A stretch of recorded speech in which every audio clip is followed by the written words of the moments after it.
again. We all know the score. It's a big, lonely universe. We're stuck here on this little blue marble shouting into the void. Is anyone out there? And for the most part, we just hear the echo of our own voices. The cosmic phone line is dead. Silence. And you know what? Fine. You can get used to silence. At least you know where you stand.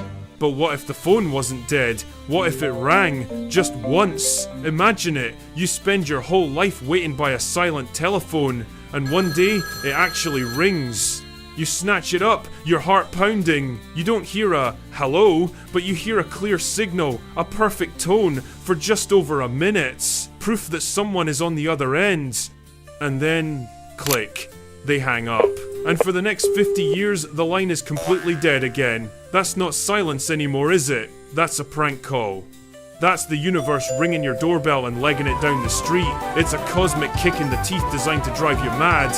And the thing is, I'm not making this up. This actually happened. The universe called us once, back in 1977, gave us a signal so shocking the fella who found it just wrote "wow" on the page, and then it hung up forever. And I, for one, am deeply, personally insulted by it. Now, any sane person expects one of two things from a pub. Either it's open for business, full of noise and chatter and life, or it's closed, lights off, door locked, nobody home. There's no in between. You don't get a pub that's open for 1 minute on a Tuesday afternoon in 1977 and then shut for the next half century. That's not a business model. That's a cry for help. And that's what we should expect from the cosmos. We've already done the maths on this. There are more stars in the sky than there are grains of sand on every beach on Earth. And a good chunk of them are like our sun. And a good chunk of those have planets that are a bit like our Earth. Billions of them. Billions of little chances for life to get started. And the universe is ancient. It's had 13 billion years to get its act together. So logic dictates the galactic pub should be absolutely heaving. It should be standing room only. We should be hearing clinking glasses, cosmic arguments, alien bar songs, the works. The sky should be a motorway of starships, a cacophony of signals and messages and interstellar gossip. That's what stands to reason. The alternative is that it's shut. For whatever reason, maybe life is just that rare. Maybe everyone hits a wall and blows themselves up. The pub is empty. The lights are off. And while that's a bit lonely, a bit sad, at least it's an answer. You can accept a quiet night. You can get used to the silence. It has a consistency to it. It's a reliable, if miserable, state of affairs. You know the phone isn't going to ring, so you stop waiting by it. There is absolutely no logical room for a third option. There's no scenario where the pub opens its doors, a blast of music and light hits the street, one single person pokes their head out, winks, and then slams the door shut for all eternity. That's not silence. That's mockery. It's a deliberate act of cosmic trolling. It's like this. Imagine you're a lighthouse keeper. You've been on your rock for your whole life. Your dad was there before you, and his dad before him, and for 100 years, your family's job has been to stare out at an empty, lifeless ocean and keep the light on, just in case.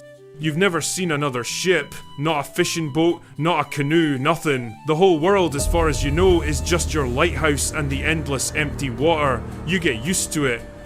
The silence of the sea becomes your companion, the emptiness is a kind of certainty. But then, one night, on the horizon, you see it. A light, a flash, unmistakable, another ship.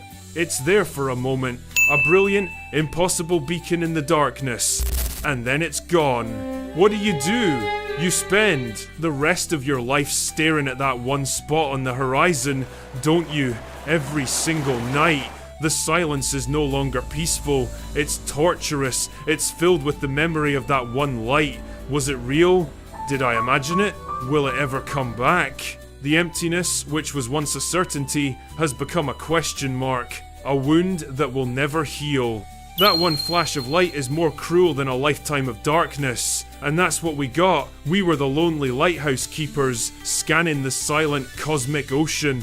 And in the summer of 77, for one fleeting moment, another ship appeared on the horizon, and then it was gone.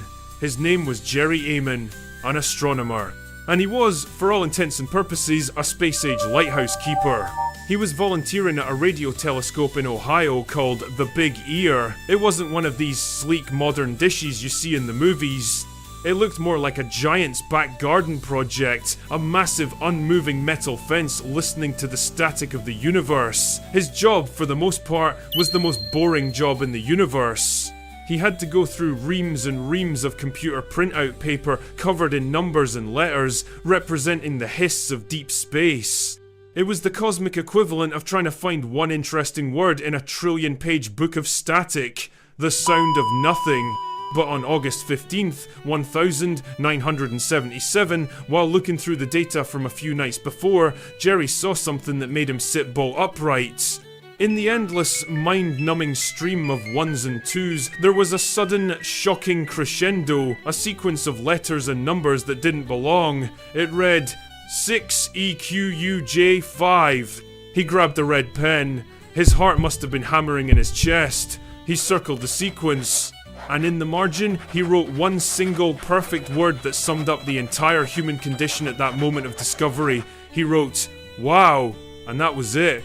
The universe had seemingly broken its solemn vow of silence. The phone had rung, the light had flashed, a ship had appeared on the horizon. Someone, or something, had finally poked their head out of the pub door. Now here's the bit that'll turn your brain to scrambled eggs. Here's the drunken clarity of it all. This wasn't just some random burp of noise. This was special. This was the cosmic equivalent of a perfectly sung opera note in the middle of a football riot. First, the signal's profile, the way it got stronger and then weaker. The Big Ear telescope is fixed, you see. It uses the Earth's own rotation to scan the sky. So any signal from deep space would be expected to rise in intensity as the telescope swings towards it, peak, and then fall as the telescope swings away. The whole process should take exactly 72 seconds. And this signal, this 6EQUJ5, lasted for exactly 72 seconds. It was a perfect match. It was the exact fingerprint of something from far, far beyond our solar system. Second, the frequency. This is the really clever bit. This is what turns it from a mystery into a proper cosmic insult. The signal was broadcast at 1420 megahertz. Now, that sounds random, but it's the most famous number in the radio astronomy phone book. It's the frequency of neutral hydrogen gas. Hydrogen is the most common element in the universe. It's the simplest atom. It's the one thing we all have in common.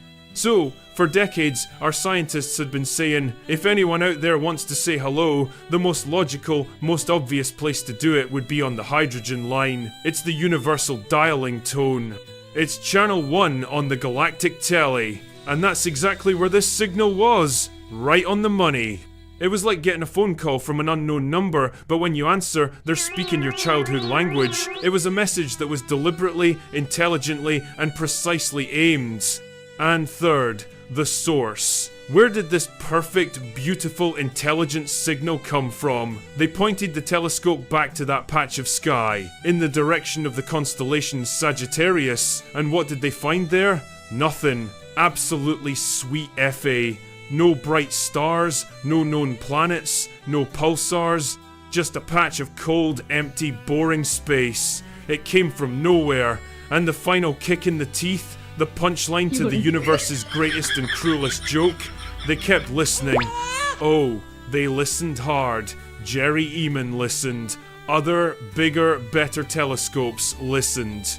For 50 years, we have pointed our best electronic ears at that patch of sky, begging, pleading for a follow-up. And what have we heard? The same thing we've always heard. Nothing. The glorious, deafening, infuriating silence of an empty pub. The caller had hung up, the ship had vanished, the door had slammed shut. So there you have it. We live in a universe that doesn't just ignore us, it toys with us. It dangles the possibility of an answer in front of our faces and then snatches it away. It proves to us that we're not crazy for listening, and then it goes completely silent just to make us feel like we are. The wow signal wasn't a message, it was a cosmic prank. A doorbell ditch on a galactic scale. For 1 minute, the universe made us feel like the most special, important creatures in the cosmos. The chosen ones. And for the 50 years since, it's been reminding us that we're just clowns, waiting for a phone call that is never ever gonna come. It's the ultimate cosmic what if. What if we had been listening with 100 telescopes instead of one? What if it had stayed on for just 5 minutes longer? What was it? Was it a warning? A greeting? The universe's biggest and best butt dial? We will never know. And that not knowing is the real torture. It just goes to show you, it's not the silence that drives you mad. It's the one whisper you can't ever forget. It's like life, innit? Makes you think. Right, that's enough cosmic misery for one night. Me glass is empty, and me phone is as quiet as a star in Sagittarius. Go on now, get out of it.